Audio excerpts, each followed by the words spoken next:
Are you serious? Are you serious? Everybody get a cup of coffee and just try to calm down. Calm down. Has country music gone demonic? Well, that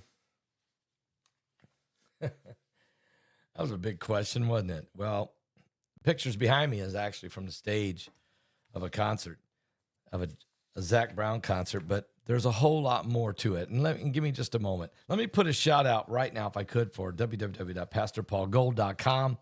That's www.pastorpaulgold.com. Matter of fact, let me just find that for you, because you could click on the link below the video or call them on the phone at 877-646-5347. That's 877-646-5347. As we wrap up this 2025, it's a good time to just slow down. Everybody just slow way down, okay? And reflect on this year. If there's one thing we've all learned, it's that uncertainty isn't temporary. It's the world we live in. Waiting for things to go back to normal, that's not a good plan, guys. That's a gamble. For over a decade, my friends at Noble Gold Investment have helped people really protect themselves and the families they love by diversifying their retirement funds, 401k, what have you, savings into gold or silver. Gold, a biblical currency. Look, no one knows when 2026 will bring. Nobody knows what it's going to happen. But one thing's for sure, in an uncertain world, real wealth isn't digital, it's physical. It's lasting, and it can be yours. And when you're sitting around the table this holiday season, surrounded by family, remember the best gift is our salvation through our Lord and Savior, Jesus Christ. But you could give your family also a peace of mind, 1 ounce at a time of some silver or gold. Noble Gold has put together this incredible 1 ounce pure silver coin for season greetings for the year.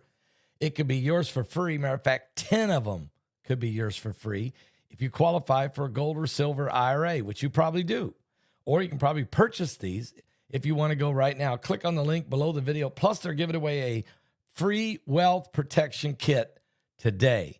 Go right now. Click on the link below. Go to www.pastorpaulgold.com or call them on the phone at 877-646-5347 and tell them that Pastor Paul sent you there. Okay?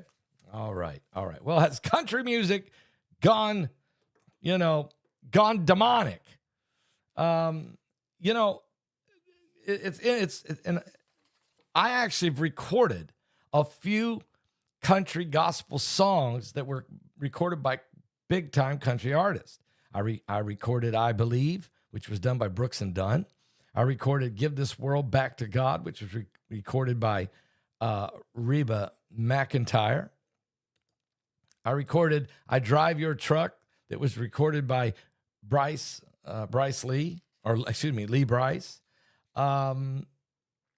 Several. Holes in the Floor of Heaven by, was it Steve Warner? I can't remember. Baptism, which was recorded by Kenny Chesney and Randy Travis. There's just a lot of them. I can't remember them all. And it's because country music's roots are really from the church. Really. And many of your country music artists are from the church. Many, and even in the rock and roll industry. As a matter of fact, Israel Hall would tell you that many of the artists and musicians out there are Christian, okay, and they have their musical talents was birthed and born within the church. But Satan wants to control everything. He's got heavy metal and he's got rock. He wants country too, and he actually wants the gospel too, gospel music. He's going for it, demonically. We've seen some of it being played in some of the mega churches, and I'm not talking about because they have electric guitars or they're doing whatever. I'm saying some of the songs are not glorifying Christ well at all. And it's one thing that if it has to do with family and life and what have you, it's another thing when you're glorifying the devil. Now, that picture behind me, that's from right off the big screen that was behind Zac Brown the other night. While modern country music has seen an increase in the devil as a theme to explore moral dilemmas, the recent controversy surrounding Zac Brown's band in Las Vegas has rooted shows that it's rooted in heavy metal, rock style, visual aesthetics, but it was used in the big Sphere auditorium there in Vegas. But the fans of Zac Brown are saying it was demonic. Matter of fact, the Zac Brown band kicked off their Love and Fear residency at the Las Vegas Sphere, and quickly, that was on December 5th, they quickly faced a backlash online from fans who were shocked by the high-tech visual displays. The imagery, the show visuals included a descent into hell. I've seen that. It's bad. Person falling into hell. There was a descent into hell segment with a fiery skeletal devil-like image projected across the massive screen, which is right over my shoulder. Zac Brown was also seen wearing a crown that some describe as resembling horns. Many fans expressed their dismay on social media using terms like this was a satanic ritual, occult vibes, and demonic programming to describe the visuals, arguing that the imagery was not appropriate for a country artist or their fans. According to the press release, the statements by Zac Brown, the visuals were a form of storytelling to reflect his own personal journey and the duality of love and fear. The skeletal imagery that's over my shoulder, for example, appears during the song Animal. During the song Animal, and is part of a narrative exploring the themes of resilience and humanity, with a transition from darkness to light later in the show. While the imagery at the Zac Brown show was stark and reminiscent of heavy metal aesthetics, the use of the devil as a theme in country music has been coming on. It was often used as a metaphor in life challenges with sin and moral conflict, but now taking on a more it's taking on now a more visual glorification. It's one thing to say, look, I'm trying to defeat my demons, that's in sin. It's another thing to literally glorify the dark side and literally expressing it with the technologies of today. So yeah, the music star terrifies his fans with a satanic ritual during the concert. And the people are very upset. They're saying, you forgot who you were. You forgot who we are. I mean, it is very disturbing that you have to understand the Sphere in Vegas is huge. It's huge. There's nothing like it. And so if a show is done there, they can really put some incredible imagery up on the screen that is can be overwhelming. Now there's some other pictures. I'm not even gonna. I got one here. Let's just take a look at. I mean, that's the guy was falling into hell. That's just a glimpse of it. I mean, there were some really dark things that happened in this concert. And the question is country music itself descending into the dark side? Some would say it's been doing that for a long time. I'm going to take it a step further. It's not as much about the fact that it's been doing that for a long time, but it's another thing to just flat out absolutely glorify the dark side. And the reptilians have taken over, Pete says. They really are. They really have.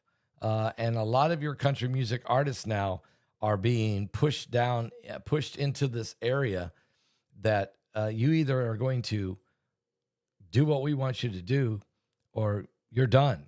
And you're seeing some of these artists saying after, that they've been in the business for 20 years and then they're saying, I'm out. I'm not signing any more record deals. I'm just going to go do my own thing.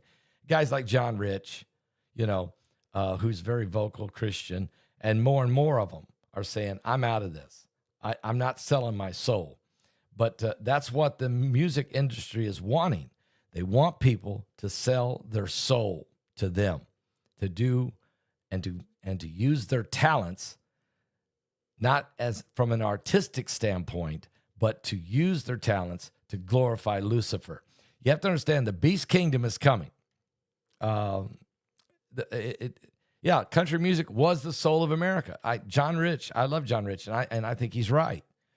You know, and there's guys like Alan Jackson, and there's guys like John Rich, and there's all kinds of them are saying, nah, I'm going to do my own thing. I don't thank you, but I don't need it. But it's the young ones coming up. The young ones coming up are going to be put to the test. You're either going to do what we want you to do, or no one's ever going to hear of you, because the industry is being hostily taken over by this demonic demon. But the people don't want it, and they're starting to push back. And they are going to push back. But believe me, we're dealing with the dark side. We're dealing with the demons of hell. We're dealing with things that don't make sense in these last days, okay? And so our young people are inundated. They're so impressionable by music and by the social media. I know that, look, let's just face it. The shadow banning is getting so bad now for me and for a lot of others. Unbelievably, you wouldn't believe it. So as they are squeezing us more and more and more, because they know we will not surrender our faith in Jesus Christ, no matter what. This is the world we live in. And Christ is coming soon. Yeah, John Rich did a song called Revelation. It is a great song. And yes, it is. I mean, there's a lot of, like I said, there's a lot of country singers that are Christian and have come up through the ranks, come out of, but now this new darkness, they're saying, nope, I can't be part of this. Nope. And you'll notice as soon as their contracts run out, they don't renew. They just go on their own because they're not selling their soul. It's one thing. But this isn't just music. I want to be sure I say this. This same thing goes on in corporate America. They want you to sell your soul. If you work in the corporate world, at some point, they will push the top people. They'll start pushing them to do what they want them to do, and it gets very dark. Okay? And we know that in the powers of government, it gets very dark. You got people who go to Washington. They're members of Congress. They're good people. They won their election. They're wholesome Christian family man, U.S. military veteran, God-fearing, love America. They go to Washington. And then as they get themselves settled and get seated in, the dark side begins to creep. And begins to surround them, and begins to pressure them, and begins to put pressure on their family, and pressure on them, and pressure builds and builds. And it's like a trap. Some people can fight it off. Others can't. And this is why I'm writing my new book, Trump versus the Beast. I'm not saying that Trump is the guy that's going to defeat the beast. Trump's in the trap himself. He's caught right in the middle of it like everybody in Washington. He's fighting, and there's a lot of other people fighting. But the beast, my focus will be on those 10 kings that will be reporting directly to the Antichrist. Who are they? Where did they come from? And what are they? And are they already working? The answer is yes, and I'll prove it to you. And I'll prove to you that we're so close. We're one page away. I was preaching last Sunday that if you want to know where we are in Bible prophecy, we're one page away from the eagle of America flying over Israel, protecting it in Revelation 12, and the beast that rises in Revelation 13. I'm telling you, we're living in the last days. Here's a country song that I recorded that Brooks and Dunn originally recorded, and it was a big hit. People don't want demons. They want something like this.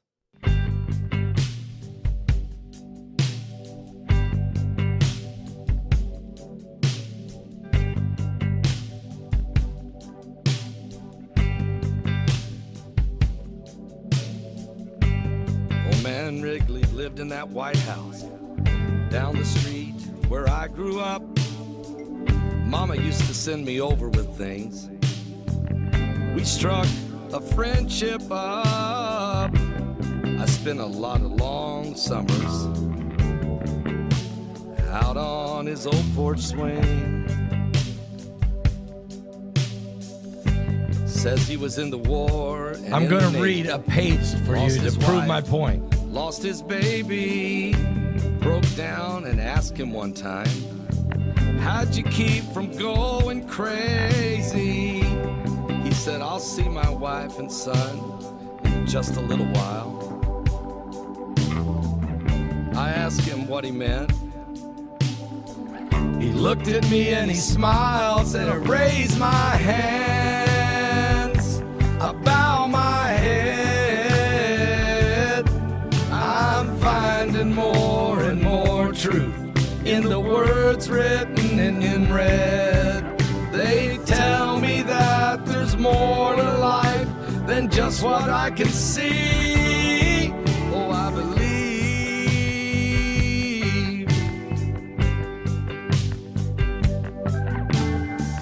A few years later, I was off to college, talking to my mom on the phone one night, getting all caught up on all the gossip, the ins and outs of small town life. She said, oh, by the way, son, old man Wrigley died.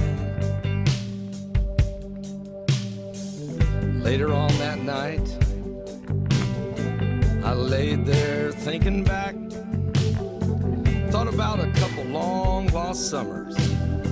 I didn't know whether to cry or laugh, if there was ever anybody who deserved a ticket to the other side. It would be that sweet old man who looked me in the eye, said, I raise my hands, I bow my head. I'm finding more and more truth in the words written in red. They tell me that there's more to life than just what I can see. I can't quote the book, the chapter, or the verse, but you can't tell me it all ends in a slow ride in a hearse. You know I'm more and more convinced the longer that I live. Yes, it can't be. No, it can't be. No, it can't be all there is. I raise my hands. Woo! I bow my head.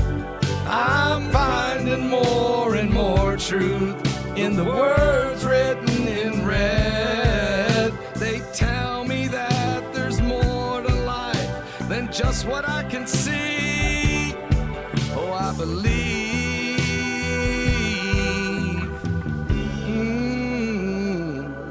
I believe.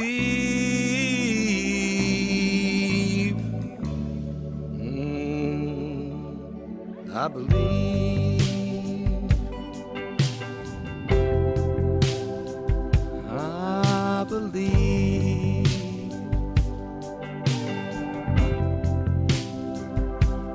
I believe.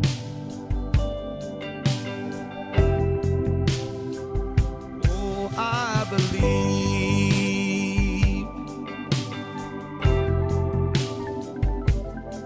I believe.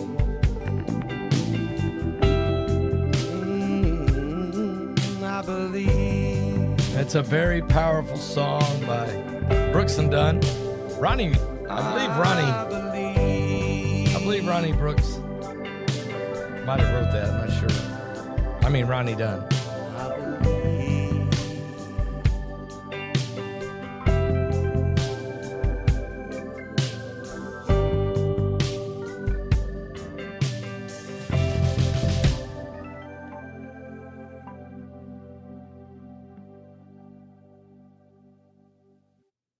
It was really a great song. And that's the album Journey. And I used two of Brooks and Dunn's musicians to record this album. Trey Gray, of course, who is the drummer, still is drummer for Brooks and Dunn, and Mark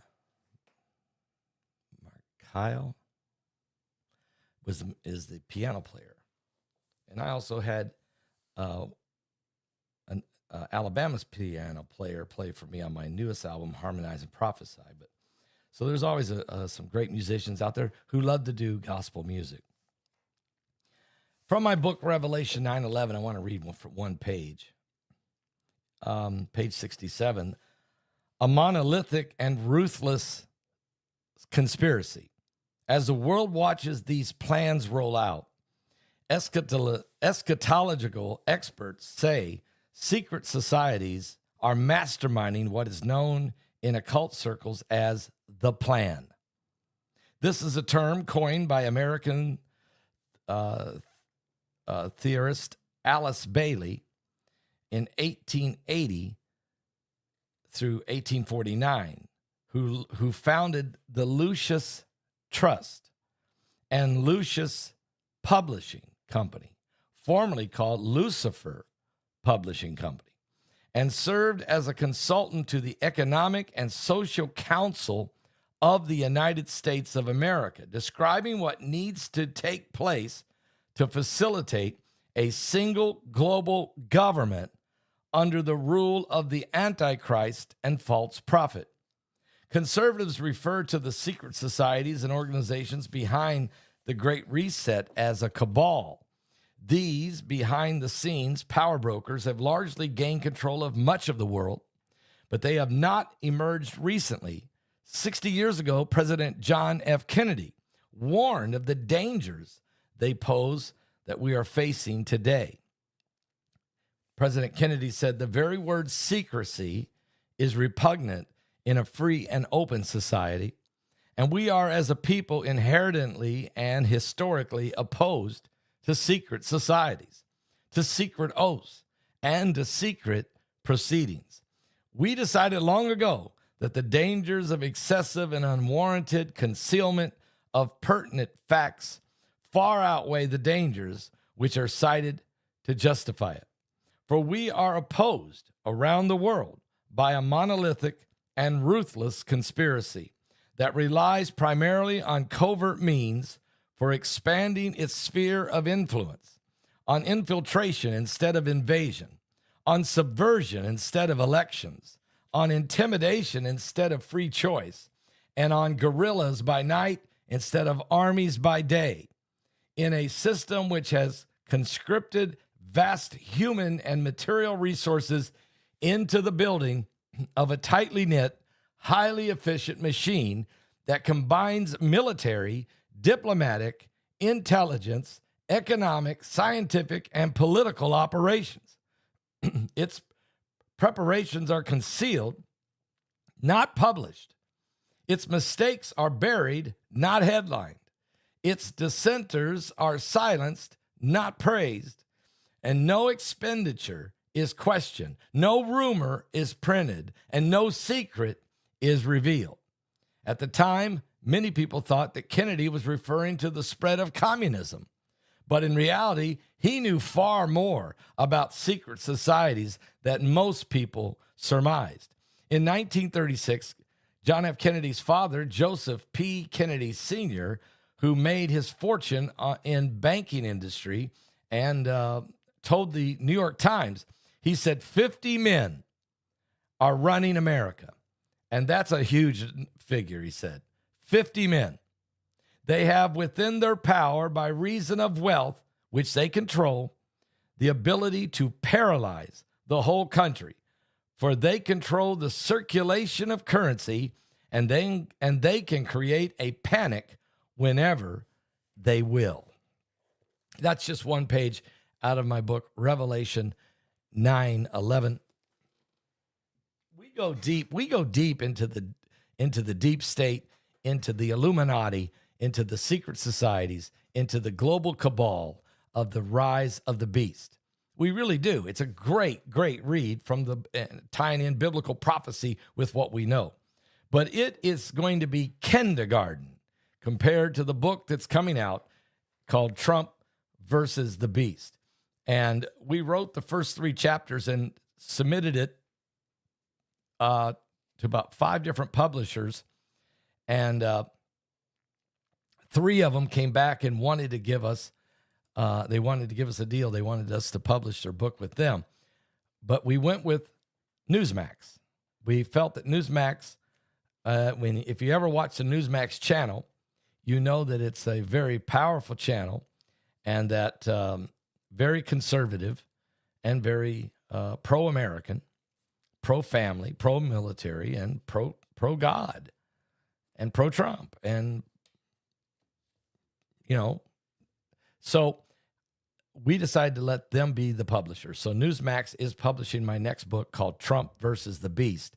They read our first 3 chapters and just freaked out. Actually, the CEO of Newsmax, Christopher Rudy, he said absolutely loved it. He actually loved it, and he is part of orchestrating the actual cover of the book. So if you haven't seen it, go right now to you can order your copy today at Amazon.com. You can do the pre-sale 4 times already. It has become the hot #1 bestseller. 4 times. Hot new bestseller, I should say. Hot new bestseller 4 times already. It's because, and really, nobody's really pushing it yet. I just mention it here sometimes. But I think because it's on Amazon, it's getting traction out there. And because Revelation 9:11 did pretty well. So it's getting some traction. I really want this book. It's coming out this spring. I really want it to change lives. It will have the plan of salvation in it. Trust me, if we don't have salvation, if we're not trying to lead people to Christ, we're wasting our time. And if you're watching this broadcast right now, I'm telling you, the country music, the demons are trying to take it over. They've already controlled most music in the world, including the demons have taken over heavy metal and rock and rap and all that. They got it. And now they're taking country. And they've got it surrounded, and now they're starting to glorify these demonic entities right on stage, right on screen, right during concerts. It's no more, chicken fried, it's changing, folks. It's changing. And unfortunately for Zac Brown, that is a dark, dark side that I'm sure, and I know his fans are upset.